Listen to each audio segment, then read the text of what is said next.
Addition પ્રોબ્લેમમાં 3 special case આપણે જોવાના છે, સિંગલ એક્ઝામ્પલમાં જોઈ લેશું. સૌથી પહેલું છે અનબેલેન્સ પ્રોબ્લેમ. ઓકે, તો ક્વેશ્ચન જ્યારે આપણે સ્ટાર્ટ કરશું ત્યારે જ તમને ખબર પડશે કે ક્વેશ્ચન અનબેલેન્સ છે કે નહીં, રાઈટ. તો આપણે અત્યાર સુધીના જે એક્ઝામ્પલ થઈ રહ્યા બધા બેલેન્સ્ડ હતા, હવે છે એ અનબેલેન્સ્ડ છે, રાઈટ. સો અનબેલેન્સમાં શું જોવાનું, તો એ ડિમાન્ડ અને સપ્લાયનો ટોટલ જોઈ લેવાનો ક્વેશ્ચનમાં, રાઈટ. તો તમે આનો ટોટલ કરશો તો તમને ખ્યાલ આવશે કે ઇટ ઇઝ 560 અને આનો ટોટલ કરશો તો એ છે 660. Means here demand is not equal to supply. એટલે અનબેલેન્સ પ્રોબ્લેમની પહેલી કન્ડિશન છે demand is not equal to supply. જ્યારે demand is not equal to supply હોય ત્યારે અનબેલેન્સ છે. હવે તમારે એ જોવાનું કે કઈ વસ્તુ ડેફિસિટ છે. તો આમાં તમે ચેક કરશો તો સપ્લાય છે સ્મોલ છે, રાઈટ. તો તમારે શું કરવું પડશે, સપ્લાયને જેટલો પણ ડિફરન્સ હોય એ ડિફરન્સથી બેલેન્સ કરવું પડશે. ઓકે, સો હવે તમે ચેક કરો સપ્લાયનો ટોટલ 560 છે અને આ છે 660. સો 660 માઇનસ 560 તમારે 100ની ડેફિશિયન્સી છે એ રિમૂવ કરવાની છે, એ તમારે બેલેન્સ કરવાની છે. તો હવે કઈ રીતના કરી શકાય, તો તમે આ વસ્તુ છે રાઈટ એ 660 છે ઓલરેડી સફિશિયન્ટ છે, તો અહીંયા તમારે કોલમ એડ કરવાની જરૂર નથી, પણ સપ્લાય ઇન્ક્રીઝ કરવા માટે તમારે અહીંયા એક રો એડ કરવી પડશે, રાઈટ. સો એ ડમી રો અહીંયા મેં 5th રો ઓલરેડી એડ કરી છે. This is dummy. ઓકે, આ ડમી છે, આપણે એક્સ્ટ્રા રો એડ કરી છે. સો આવી રીતના you will balance your problem. એટલે મેં શું લખ્યું છે, બેલેન્સ્ડ મેટ્રિક્સ.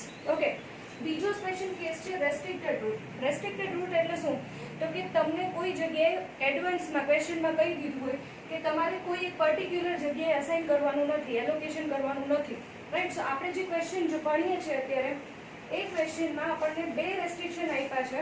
સો એ રેસ્ટ્રિક્શન આપણે જોઈ લઈએ. સૌથી પહેલું રેસ્ટ્રિક્શન છે warehouse 1 to market A. Warehouse 1 to market A, this is the restriction. ક્વેશ્ચનમાં ઓલરેડી હશે, તમે ચેક કરજો.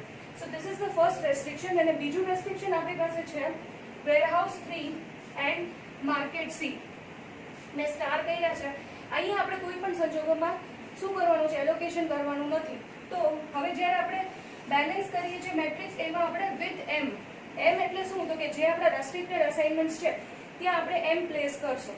ઓકે, તો હું હવે જે ક્વેશ્ચનનું મેટ્રિક્સ છે એ આપણા મેઇન મેટ્રિક્સમાં સ્ટેપ નંબર 1 માં ટ્રાન્સફર કરું છું.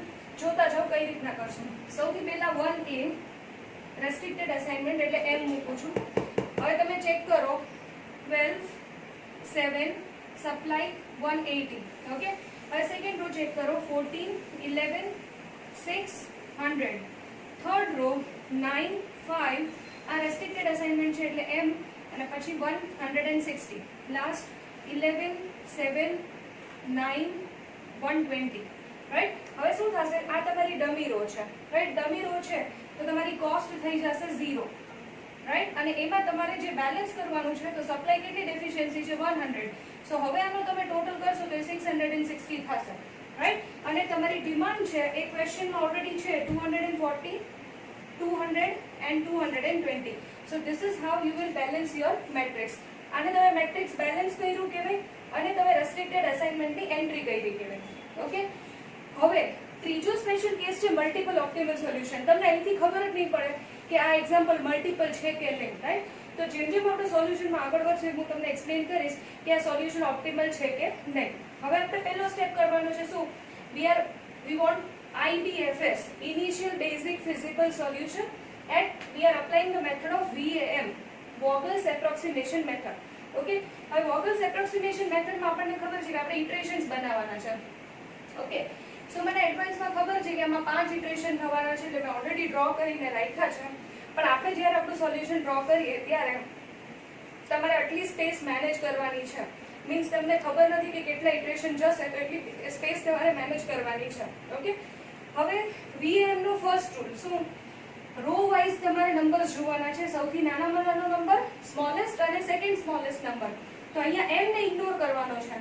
સો 7 and 12 તો બંનેનો ડિફરન્સ આવશે 5, રાઈટ. એ આપણે ફર્સ્ટ ઇટરેશનમાં લખશું. સેકન્ડ સ્મોલેસ્ટ નંબર 6, એનાથી સેકન્ડ લાર્જેસ્ટ નંબર છે 11, સો ડિફરન્સ ઇઝ 5. m ને ઇગ્નોર કરો, 5 minus 9 is 4. નેક્સ્ટ 7 and 9 2 અને અહીંયા 0.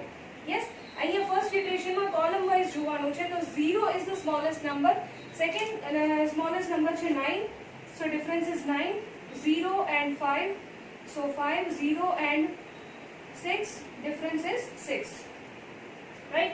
હવે when you do the differences next step શું આવશે? લાર્જેસ્ટ ડિફરન્સ જોવાનો છે. Largest difference is 9. તો 9 ને મેં એન્સર્કલ કર્યું. 9 ને સિલેક્ટ કરો છો એટલે આપણને ખ્યાલ આવ્યો કે તમારે કોલમ સિલેક્ટ કરવાની છે. તો આ કોલમમાં સ્મોલેસ્ટ કોસ્ટ એલિમેન્ટ સિલેક્ટ કરવાનું એલોકેશન માટે. તો સ્મોલેસ્ટ કોસ્ટ એલિમેન્ટ છે 0. આપણે એમને સિલેક્ટ કર્યું. Now check the demand and check the supply. Okay, તો સ્મોલેસ્ટ નંબર ટ્રાન્સફર થશે તો 100 આપણે ટ્રાન્સફર કરવાના છે. 100 થઈ જશે 0. 100 નું એલોકેશન અને 240 માંથી 100 સબટ્રેક્ટ થશે. હવે તમારી પાસે 140 ની સપ્લાય બાકી છે, રાઈટ? હવે શું કરવાનું? જે વસ્તુ 0 થાય છે, જે વસ્તુ સેટિસ્ફાઈ થઈ જાય છે એ રો શું થઈ જાય? ડિલીટ થઈ જાય. તો હવે તમારે નેક્સ્ટ ઇટરેશનમાં અહીંયા કોઈ ડિફરન્સ લખવાનો નથી. હવે નેક્સ્ટ આપણે ઇટરેશન 2 ફરીથી એ જ સ્ટેપ કન્ટિન્યુ કરવાનો છે. Iteration 2 7 minus 12 is 5. 11 minus 6 minus 11 is again 5. 5 minus 9 is 4. Again 2. અહીંયા આપણે ઓલરેડી ડેશ મૂક્યો છે. હવે અહીંયા સ્મોલેસ્ટ 0 નીકળી ગયો છે. સેકન્ડ હવે એના પછીનો નંબર આવશે 9 અને second smallest 11. So difference is 2. 5 and 7 difference is 2. 6 and 7 difference is 1. Right? તો હવે શું કરવાનું? ફરીથી તમારે શું જોવાનું છે? લાર્જેસ્ટ. તો લાર્જેસ્ટ નંબરમાં તમારી પાસે બે ઓપ્શન્સ છે. 2 5 તમારી પાસે છે. તો હવે આને કહેવાય tie. When you have the tie between the two largest numbers, right? તો જ્યારે બે લાર્જેસ્ટ નંબરમાં તમારી પાસે ટાઈ હોય ત્યારે શું કરવાનું? તારી પાસે બે થંબ રૂલ છે. Number 1, either you will select the assignment where you can give maximum number of units. Okay, કાં તમે ઇન કેસ ઓફ ટાઈ, અહીંયા તમારા રેફરન્સ માટે નોટ કરું છું, ફર્સ્ટ ચોઇસ શું હશે? તો કે when you can transfer maximum units. Okay, maximum units આપણે સપ્લાય કરી શકતા હોય એવી સિચ્યુએશન હોય તો એ સિલેક્ટ કરવાનું. અધરવાઇઝ તમારે શું કરવાનું? લીસ્ટ કોસ્ટ જે હોય એ સિલેક્ટ કરવાનું, રાઈટ? લીસ્ટ કોસ્ટ સિલેક્ટ કરવાનું. તો હવે 2 5 છે આપણી પાસે. 1 by 1 જોતા જઈએ. પહેલા આપણે એલોકેશન ફાઇનલ નથી કરતા, આપણે ડિસાઇડ કરવાનું છે કે આમાંથી કયું કરવાનું છે. સો આ 5 ની સામે સ્મોલેસ્ટ નંબર દેખાય છે 7. બરાબર છે? હું અહીંયા પોઈન્ટ આઉટ કરું છું. હવે એની સામે ડિમાન્ડ અને સપ્લાય જોવાની. તો આપણને ખ્યાલ આવે છે કે આપણે 180 ટ્રાન્સફર કરી શકશું. એવી જ રીતના બીજો 5 ચેક કરો. તો એમાં આપણે અહીંયા એલોકેશન કરી શકશું. ડિમાન્ડ અને સપ્લાય ચેક કરશું તો ખ્યાલ આવશે કે આપણે 100 યુનિટ્સ ટ્રાન્સફર કરી શકશું, રાઈટ? બરાબર જોઈ લો. 5 એની સામે 7. સપ્લાય અને ડિમાન્ડ 180 યુનિટ્સ સિલેક્ટ થશે અહીંયા. અને આ 5 માં 6 માં એલોકેશન થાય. ડિમાન્ડ અને સપ્લાય તમે ચેક કરશો તો 100 યુનિટ્સ ટ્રાન્સફર થશે. તો આપણો પહેલો થંબ રૂલ શું છે? કે મેક્સિમમ યુનિટ્સ જે આપણે ટ્રાન્સફર કરી શકતા એ જ આપણે સિલેક્ટ કરવાનું. સો આપણે આ 5 ને પ્રાયોરિટી આપશું. અહીંયા 7 માં એલોકેશન કરશું. 180 યુનિટ્સ ટ્રાન્સફર કરશું. અહીંયા કરશું 0 અને 220 માંથી 180 યુનિટ્સ સબટ્રેક્ટ થાય તો 40 યુનિટ્સ બચશે. 40. હવે અગેન આ સપ્લાય 0 થઈ ગઈ, means this row is deleted. હવે તમારે અહીંયા કંઈ એલોકેશન કરવાનું નથી. તો હવે નેક્સ્ટ ઇટરેશનમાં તમારી ફર્સ્ટ રોમાં તમે ડિફરન્સ આપી શકશો નહીં. હવે આપણે થર્ડ ઇટરેશન કરવાનું છે. Again 6 minus 11 5. 5 minus 9 4. 7 minus 9 2. આ તો ડેશ જ છે. હવે અહીંયા ડિફરન્સ 2. 9 and 11 2. 5 and 7 2. આ 7 ડિલીટ થઈ ગયું એટલે 6 અને 9 હવે થશે 3. ફરીથી શું કરવાનું છે? લાર્જેસ્ટ. તો લાર્જેસ્ટ હવે આપણો નેક્સ્ટ 5 બચે છે. એ 5 ની સામે એલોકેશન અહીંયા થશે. 6 ની સામે 40 અને 100. તમારી પાસે ડિમાન્ડ સપ્લાય છે. સ્મોલર એલોકેશન થશે. સો 40 નું એલોકેશન. અહીંયા તમારી પાસે 60 યુનિટ્સ બચશે. હવે જે 0 થઈ જાય છે, રાઈટ? તો કોલમ ડિલીટ થશે આ ઇટરેશનમાં. મીન્સ નેક્સ્ટ ઇટરેશનમાં તમે અહીંયા એન્ટ્રી કરી શકશો નહીં. ચલો નેક્સ્ટ ઇટરેશન જઈએ. ઇટરેશન 4. હવે અહીંયા તમારી પાસે 11 અને 14 3. 9 and 5 4. 11 and 7 4. ડેશ. હવે 9 and 11 2. 5 and 7 2 and dash. હવે ફરીથી ટાઈ આવે છે 4 and 4. યસ. સો હવે આ 4 ની સામે એલોકેશન ચેક કરો. Smallest is 5. બરાબર છે? યુનિટ્સ ચેક કરો. 200 અને 160. મીન્સ અહીંયા આપણે એપ્રોક્સિમેટલી 160 ટ્રાન્સફર કરી શકશું. અને આ નેક્સ્ટ જે 4 છે એની સામે 7. તો again 200 and 120. Right? So 200 and 120 માં આપણે મેક્સિમમ ક્યાં યુનિટ્સ ટ્રાન્સફર કરી શકીએ છીએ? અહીંયા 160 માં, right? So we will select this 4 four allocation. અહીંયા તમે 160 યુનિટ્સ આપી દેશો, આને કરી દેશો 0, અહીંયા આપી દેશો 40, રાઈટ? આ 0 થઈ ગયું છે, તો હવે આ રો ડિલીટ થશે અને અહીંયા તમારો ડેશ આવશે. નેક્સ્ટ લાસ્ટ ઇટરેશન આવે છે. સો difference is 3, again the difference is 4, now 14 and 11, difference is 3, again difference is 4 and dash. હવે તમારી પાસે જુઓ 3 4 3 4, again બે 4 ની વચ્ચે ટાઈ છે, રાઈટ? એક રો છે ને એક કોલમ છે, રાઈટ? સો 4 ની આ 4 ની સામે તમે સિલેક્ટ કરશો તો 7 આવશે, આ 4 ની સામે સિલેક્ટ કરો તો પણ 7 આવે છે. Means this is selected four allocation, બરાબર છે? કોઈ પણ 4 લ્યો, આને પણ સર્કલ કરી શકાય, આને પણ સર્કલ કરી શકાય, બીકોઝ બેયનું એલોકેશન એક જ જગ્યાએ મીટ થાય છે. ઓકે, હવે ડિમાન્ડ અને સપ્લાય જુઓ 40 અને 120. તો 40 આપણે એલોકેટ કરશું, 80 યુનિટ્સ અહીંયા આપણી પાસે બચશે. તમે 40 અહીંયા એલોકેટ કરી દીધા, આ સેટિસ્ફાઈ થઈ ગઈ ડિમાન્ડ, એટલે આ ડિલીટ થશે. હવે તમે ચેક કરો, ટેકનિકલી બે નંબર જ બાકી છે, સો નેક્સ્ટ ઇટરેશન કરવાની કોઈ રિક્વાયરમેન્ટ નથી. આમાંથી સ્મોલેસ્ટ નંબર પહેલા સિલેક્ટ કરવાનો, સ્મોલેસ્ટ નંબર 11 છે, સો નેક્સ્ટ એલોકેશન અહીંયા આવશે 140 અને 80, રાઈટ?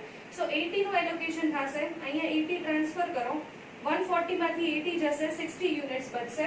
આ 0 એલોકેટ થઈ ગયું. હવે આને ડિલીટ કરો કે ના કરો કોઈ ફરક નથી પડતો, એક જ નંબર બાકી રહી છે એટલા માટે. હવે તમારો નેક્સ્ટ લાસ્ટ નંબર છે 14, એમાં એલોકેશનમાં અહીંયા 60 યુનિટ્સ છે, અહીંયા પણ 60 યુનિટ્સ છે. મેં તમને સમજાવ્યું હતું કે લાસ્ટ એલોકેશનમાં તમારા છેલ્લા ટ્રાન્સફરના યુનિટ્સ મેચ થવા જોઈએ. જો આ મેચ થઈ જાય તો સમજવાનું કે બધી કેલ્ક્યુલેશન તમારી કરેક્ટ છે, પરફેક્ટ છે. ઓકે, તો હવે જ્યારે એલોકેશન થઈ જાય પછી આપણો નેક્સ્ટ સ્ટેપ શું છે?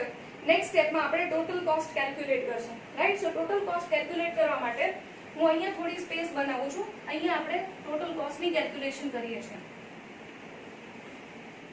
યસ, ટેકનિકલી અહીંયા તમારે કોઈ રિક્વાયરમેન્ટ નથી. ઓકે, ચલો total cost is equal to શું કરવાનું છે?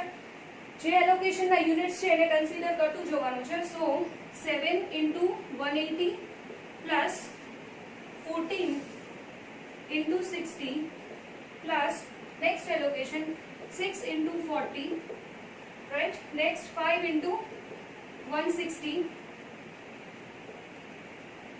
next 11 into 80, next 7 into 40, right? અને લાસ્ટ ભલે 0 હોય પણ તમારે એને કન્સિડર તો કરવાનું છે, 0 into 100. Now let us calculate total cost. So 7 into 180 is 1260. Next 14 into 60, it is 840. Next 6 into 40, it is 240. 5 into 160, it is 800. Right? Next 11 into 80, it is 880. Next 7 into 40, 280, and last 0. So total cost will be 4,300. Right? This is your first step. Okay? હવે આગળના સ્ટેપમાં શું કરવાનું છે? આપણે check કરવાનું છે કે આ સોલ્યુશન ઓપ્ટિમલ છે કે નહીં, રાઈટ? સ્ટેપ 1 થઈ ગયા, પછી સ્ટેપ 2 છે ટેસ્ટિંગ ઓપ્ટિમાલિટી, અને પછી જોશું આપણે કે આપણો સોલ્યુશન જો ઓપ્ટિમલ નથી તો સોલ્યુશન શું કરવાનું? રિવાઇઝ કરવાનું, રાઈટ? હવે જ્યારે તમે વેમ મેથડમાંથી બહાર નીકળો છો ત્યારે આપણે લાસ્ટ એ કહ્યું હતું કે આપણે ટોટલ કોસ્ટ કેલ્ક્યુલેટ કરી હતી, રાઈટ? અને ટોટલ કોસ્ટ હતી 4,300. ઓકે, હવે જ્યારે તમારે સ્ટેપ 2 અપ્લાય કરવો હોય એની પહેલા આપણે બે ક્રોસ ચેક કરવાના છે. મેં તમને આગળ સમજાવ્યું હતું, ફરીથી સમજાવ્યું તો ક્રોસ ચેક નંબર 1 શું? તો કે તમારે એ જોવાનું છે કે ટોટલ 660 ની ક્વોન્ટિટી છે બરાબર એલોકેટ થઈ છે કે નહીં, મીન્સ ડિમાન્ડ સપ્લાય મેચ થયા છે કે નહીં, રાઈટ? તો જોતા જઈએ. 60 plus 80 is 140 plus 100 is 240. 160 plus 40 is 200. 180 plus 40 is 220. Okay?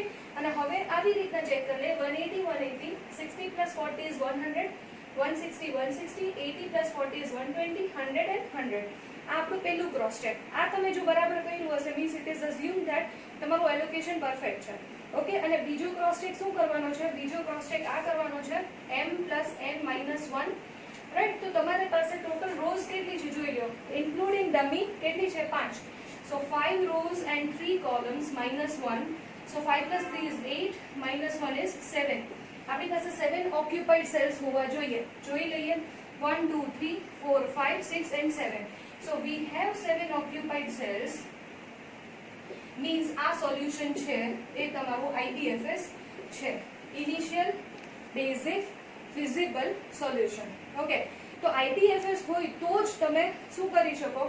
UI VJ થી ઓપ્ટિમાલિટી ટેસ્ટિંગ કરી શકો. રાઈટ? સો મેં ઓલરેડી UI અને VJ ડ્રો કરીને રાખ્યા છે. તો 1 by 1 UI VJ ની વેલ્યુઝ એલોકેટ કરતા જાય. રાઈટ? સો આમાં ટેસ્ટિંગ ઓપ્ટિમાલિટીમાં આપણું પહેલું કામ શું છે? Calculating UI and VJ values. Okay, so UI VJ values નો થંબ રૂલ સૌથી પહેલા તમે અહીંયા મૂકશો 0. એની સામે જોવાનું છે ઓક્યુપાઇડ સેલ જે એક જ છે. સો 0 plus 7 equal to 7. UI plus VJ is equal to CI છે. આપણો પહેલો rule. Right? UI plus VJ is equal to CI છે. રાઈટ? હવે શું કરવાનું? મેં તમને શું સમજાવ્યું હતું કે જ્યાં તમે સ્ટોપ કરો ત્યાં તમારે એરો મૂકી દેવાનો અને ત્યારથી જ તમારે નેક્સ્ટ સ્ટેપની સ્ટાર્ટિંગ કરવાની. તો હવે 7 ની સામે તમને હજી એક એલોકેટેડ સેલ દેખાય છે, એ છે 6. તો 7 minus 1. 7 minus 1 is equal to 6. Okay, -1 પછી તમે અહીંયા સ્ટોપ થયા એટલે અહીંયા એરો કર્યો. -1 ની સામે જોવાનું. તો -1 ની સામે તમને બીજો એલોકેટેડ સેલ દેખાય છે અહીંયા. શું કરવાનું? VJ અને UI આ બંનેનો ટોટલ આ થવો જોઈએ. તો આ છે -1. સો 15 minus 1 is equal to 14. સો અહીંયા તમે સ્ટોપ થયા 15 ઉપર. 15 ની સામે બે એલોકેટેડ સેલ્સ દેખાય છે. તો પહેલા 0 પકડીએ તો 15 minus 15 is equal to 0. બરાબર છે? અને 15 minus 4, 15 minus 4 is equal to 11. Right? તો હવે તમારી પાસે આ બંને ઓપ્શન છે. 15 ની સામેનું એલોકેશન થઈ ગયું છે -15 ની સામે. હવે તમારે -4 ની સામે જોવાનું છે. તો આ 7 નું એલોકેશન બાકી છે. રાઈટ? સો -4 છે, આપણે 7 સુધી જવાનું છે. તો 11 minus 4 is 7. 11 minus 4 is 7. હવે 11 ની સામે જોવાનું. આ ઓક્યુપાઇડ સેલ દેખાય છે.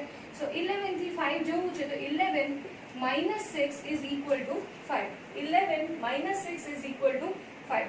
તો આનો રૂલ એટલું જ યાદ રાખવાનો, જ્યાં તમે સ્ટોપ કરો એની સામે ઓક્યુપાઇડ સેલ જોવાના, એની કોરસ્પોન્ડિંગ તમારે વેલ્યુઝ મૂકતી જવાની. રાઈટ? અને આ ઇક્વેશન મગજમાં રાખવાની. UI plus VJ is equal to CI છે. રાઈટ? સો UI VJ ની વેલ્યુઝ કમ્પ્લીટ થઈ જાય પછી નેક્સ્ટ સ્ટેપ આપણે શું કરીએ છીએ? રાઈટ? નેક્સ્ટ સ્ટેપ આપણે કરીએ છીએ step number 2, calculating delta IJ values for unoccupied cells. Right? આ આપણે કોના માટે કર્યું હતું? Occupied cells. રાઈટ? અને હવે આપણે કોને જોવાના છે? Unoccupied cells. અને એની કઈ વેલ્યુ કેલ્ક્યુલેટ કરવાની છે? Delta IJ. સો હવે આપણે લિસ્ટ બનાવીએ. અનઓક્યુપાઇડ સેલ્સ. રાઈટ? આપણું equation UI plus VJ minus CIJ is equal to delta IJ. Right? તો હવે જોતા જાઓ. જો હવે જે તમારું રેસ્ટ્રિક્ટેડ રૂટ છે એને ક્યાંય નહીં ગણવાનું. એ ઓક્યુપાઇડ બી ના કહેવાય, અનઓક્યુપાઇડ બી ના કહેવાય. સો એને ઇગ્નોર જ કરવાનું છે. ઓકે, સો તમારી પહેલી રોમાં ફર્સ્ટ અનઓક્યુપાઇડ સેલ છે 1B. Right? 1B. Next second રોમાં અનઓક્યુપાઇડ સેલ ફરીથી એક જ છે, એ છે 2B. યસ? થર્ડ રોમાં એક અનઓક્યુપાઇડ સેલ, આને ઇગ્નોર કરશું તો એ છે 3A. fourth row માં again one unoccupied cell which is 4C, અને fifth માં two unoccupied cells 5B, 5C, 5B and 5C. yes, so આ આપણું unoccupied cells નું લિસ્ટ બની ગયું. બરાબર છે? હવે શું કરવાનું છે? તમારે દરેકની સામેની UI VJ વેલ્યુ અને સેલની વેલ્યુ ઇટસેલ્ફ. ઓકે, સો 1B માં જુઓ આ 12 છે. આની કોરસ્પોન્ડિંગ UI વેલ્યુ 0 અને એની કોરસ્પોન્ડિંગ VJ વેલ્યુ 11 અને સેલની વેલ્યુ ઇટસેલ્ફ એ છે 12. સો 11 minus 12 is -1. ઓકે, હવે 2B અહીંયા તમે ચેક કરો તો હવે UI વેલ્યુ છે -1 અને બીજી વેલ્યુ છે +11 અને સેલની વેલ્યુ 11. સો +11 -11 કેન્સલ, 0 થઈ જાય. આની આન્સર છે -1 ફરીથી. 3a અહીંયા ચેક કરો તો UI વેલ્યુ છે -6, બીજી વેલ્યુ છે +15 અને માઇનસ ફરીથી 9. સો -6 -9 is -15, +15 -15 is 0. ઓકે, નેક્સ્ટ આને ઇગ્નોર કરીએ છીએ. નેક્સ્ટ સેલ આપણો છે 4C. અહીંયા જુઓ એની કોરસ્પોન્ડિંગ UI વેલ્યુ -4 પછી +7 -9, રાઈટ. સો -4 -9 -13 +7 -6, રાઈટ. સો હવે નેક્સ્ટ 5th રો માં જુઓ તો બે કોરસ્પોન્ડિંગ છે, બંનેની સામે UI વેલ્યુ -15 -15, બરાબર છે. બીજી વેલ્યુ જોતા જાઓ 11 અને 7 અને સેલની વેલ્યુ ઇટસેલ્ફ શું છે 0, right. So -15 + 11 is -4, -15 + 7 is -8. Okay, હવે આપણો થંબ રૂલ શું છે? If delta ij values are negative તો સોલ્યુશન ઓપ્ટિમલ. પણ if delta ij value negative ની સાથે જો આ 0 આવી ગયો તો શું? તો જો ડેલ્ટા ij ની એક પણ વેલ્યુ 0 છે means there exists a multiple optimal solution, means તમારી પાસે હજી એક સોલ્યુશન પોસિબલ છે. મીન્સ આના સિવાયનું હજી એક પોસિબલ એલોકેશન તમે કરી શકો છો, રાઈટ. સો આ 0 છે એના ઉપરથી શું ખબર પડે કે સોલ્યુશન ઓપ્ટિમલ તો છે જ, એ કન્ફર્મ. પણ સોલ્યુશન ઓપ્ટિમલ છે એની સાથે સાથે આ જે સોલ્યુશન છે એની સાથે હજી એક એક્સ્ટ્રા એડિશનલ સોલ્યુશન પણ પોસિબલ છે અને એ તમારે વર્કઆઉટ કરવું પડશે, એ તમારે ફાઇન્ડ કરવું પડશે, રાઈટ. સો હવે આપણે અહીંયા નોટ લખી લઈએ. Since all delta ij values are negative or 0, right, above solution is optimal, above solution is optimal, right. પણ પછી આગળ શું લખશું? બટ કયો સેલ છે આ? 3a. But cell 3a consists delta ij is equal to 0, બરાબર છે. that is there exists another solution, there exists another solution. તો another solution તમારે ફાઇન્ડ કરવું પડશે, another solution તમારે વર્કઆઉટ કરવું પડશે, રાઈટ. તો another solution વર્કઆઉટ કરવા માટે જ્યાં 0 છે 3a ત્યાંથી તમારે લૂપ ટ્રેસ કરવું પડશે. એટલે હજી એક લાઈન લખશું શું? therefore cell 3a is selected for tracing loop, for tracing loop. આપણે શું કરવાનું છે હવે? સોલ્યુશન રિવાઇઝ કરવા માટે નહીં પણ અલ્ટરનેટ સોલ્યુશન ગોતવા માટે આપણે 3a થી લૂપ ટ્રેસ કરવાનું છે અને અનધર પોસિબલ સોલ્યુશન ગોતીને લાવવાનું છે, રાઈટ. સો હવે શું કરશું? આ આપણે ઓલરેડી વર્કિંગ કરી લીધી છે, આને હું રિમૂવ કરીશ. અહીંયા જ તમને લૂપ બનાવીને દેખાડીશ અને અહીંયા આપણે નીચે અલ્ટરનેટ સોલ્યુશન ફાઇન્ડ આઉટ કરશું. So let us go ahead. આને હું રિમૂવ કરું છું.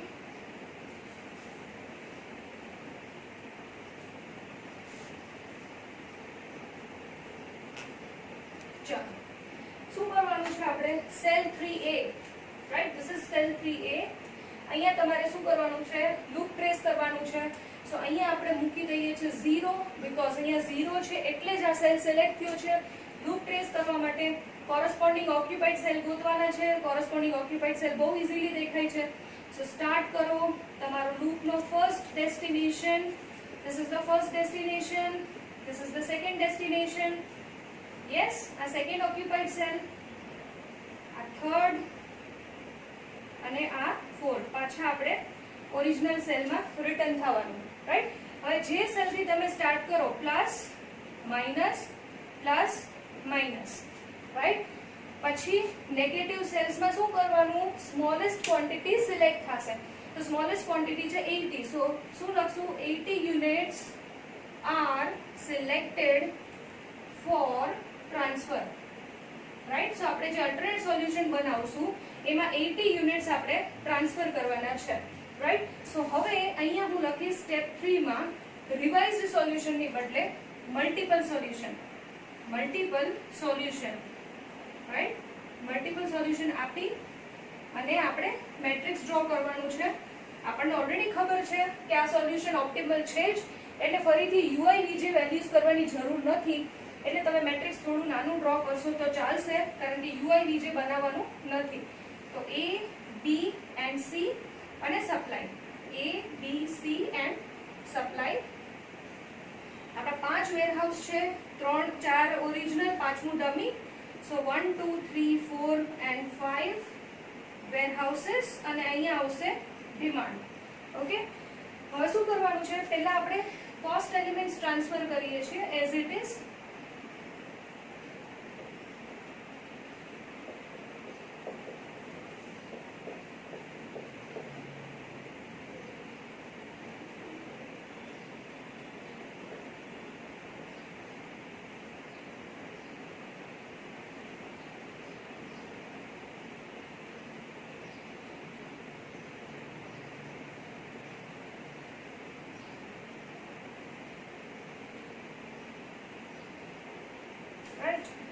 કોસ્ટ એલિમેન્ટ્સ ટ્રાન્સફર થઈ ગયા પછી શું કરવાનું? જેટલા અનઅફેક્ટેડ અસાઇનમેન્ટ્સ હોય એ એઝ ઇટ ઇઝ લખવાના. સો અનઅફેક્ટેડ છે હું બ્લુ પેનથી નોટ કરું છું. અગેન 180, નેક્સ્ટ આવશે 40. યસ, અહીંયા કોઈ ઇફેક્ટ નહીં આવે. આ 60 ને પણ કોઈ ઇફેક્ટ નથી, સો 60 પણ એઝ ઇટ ઇઝ ટ્રાન્સફર થશે. અને 100 ને કોઈ ઇફેક્ટ નથી, સો 100 પણ એઝ ઇટ ઇઝ થશે. હવે જ્યાં ઇફેક્ટ આપવાની છે એ લૂપમાં જોતા જાઓ. 80 - 80 મીન્સ 11 વાળો સેલ છે, આ સેલ વેકેન્ટ થઈ જશે.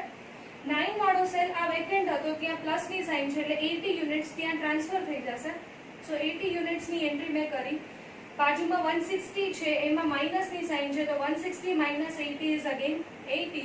અને નીચે 40 છે, ત્યાં પ્લસની સાઇન છે, સો 40 + 80 ઇઝ 120. રાઈટ? આવી રીતના તમે શું કર્યું? તમારા લૂપમાં યુનિટ્સ 80 યુનિટ શું કર્યા? ટ્રાન્સફર કર્યા. હવે શું કરવાનું? પહેલું કામ, પહેલા આપણું એલોકેશન પરફેક્ટ છે કે નહીં એ જોવાનું. સો જોતા જાઓ. 180, 60 + 40 100, 80 + 80 160, 120 120, 100 100. યસ, એવી રીતના આમ જોઈ લો. 60 + 80 + 100 240, 80 + 120 200, 180 + 40 220. ઓકે, પછી બીજું શું કરવાનું છે? નેક્સ્ટ કામ કરવાનું છે ટોટલ કોસ્ટ. ટોટલ કોસ્ટમાં મેં તમને શોર્ટકટ સમજાવ્યું છે. આપણે શું કરશું? ઓરલી વર્કઆઉટ કરતા જઈએ. અહીંથી જુઓ 7 × 180, total is 1260. Next 14 × 60, it is 840. Next 6 × 40, it is 240. Okay, next 9 × 80, it is 720. Okay, next 5 × 80, 400. 7 × 120, it is 840. and last 0. Right? So total કરો 4300. Right? આગળનું પણ ટોટલ કોસ્ટ કેટલું હતું? 4300. એ જ સમજાવે છે કે એક અનધર સોલ્યુશન તમે લઈને આવ્યા અને બંને સોલ્યુશન કેવા છે? ઓપ્ટિમલ. બંનેનો ટોટલ શું થાય છે? મેચ થાય છે. પછી બીજું શું કરવાનું? ફર્સ્ટ ક્રોસ ચેક ક્વોન્ટિટીનું આપણે કરી લીધું. સેકન્ડ ક્રોસ ચેક આ છે. શું? m + n - 1, 5 rows, 3 columns, -1, 7 occupied cells જોઈએ. તો જોઈ લો 1 2 3 4 5 6 અને 7 occupied cells. મીન્સ આ સોલ્યુશન તમારું બેઝિક છે, ફિઝિબલ છે, રાઈટ, અને ઓપ્ટિમલ છે. અને આ સોલ્યુશન તમારું અલ્ટરનેટ. આ બેઝિક ફર્સ્ટ સોલ્યુશન અને આ તમારું શું છે? Alternate solution. તો સેમ એક જ એક્ઝામ્પલમાં આપણે શું સમજ્યા? Number 1, unbalance problem. ક્યાંથી ખબર પડી? ક્વેશ્ચન સ્ટાર્ટ થયો ત્યારે જ. Demand is not equal to supply. Right? બીજું તમને શું ખબર પડી? Restricted rule. રેસ્ટ્રિક્ટેડ રૂલ એટલે તમને જ્યાં કમ્પલસરી એલોકેશન કરવાનું નથી ત્યાં આપણે શું કર્યું છે? એમ પ્લેસ કરી દીધું છે, તો ત્યાં કોઈ આપણે એલોકેશન કર્યું નથી. અને ત્રીજું મલ્ટિપલ ઓપ્ટિમલ સોલ્યુશન. એ ક્યારે ખબર પડે? જ્યારે તમારા ડેલ્ટા આઈજે ની વેલ્યુઝ 0 છે. બરાબર છે? ડેલ્ટા આઈજે માં ક્યાંક તમને 0 દેખાય તે 0 છે એ એવું સમજાવે છે કે there exists one more solution અને એ સોલ્યુશન તમારે ટ્રેસ કરવાનું. રાઈટ? સો જે વેલ્યુ જે ડેલ્ટા આઈજે માં 0 આવશે એ સેલથી તમે શું કરશો? લૂપ બનાવશો. લૂપ બનાવીને યુનિટ્સ ટ્રાન્સફર કરશો અને ફરીથી આવી રીતે સોલ્યુશન શું કરશો? અનધર સોલ્યુશન ડિરાઈવ કરશો. ઓકે, બાકીના નેક્સ્ટ સ્પેશિયલ કેસ છે આપણે નેક્સ્ટ એક્ઝામ્પલમાં જોશું. Special case number 4. મેક્સિમાઇઝેશન કેસ.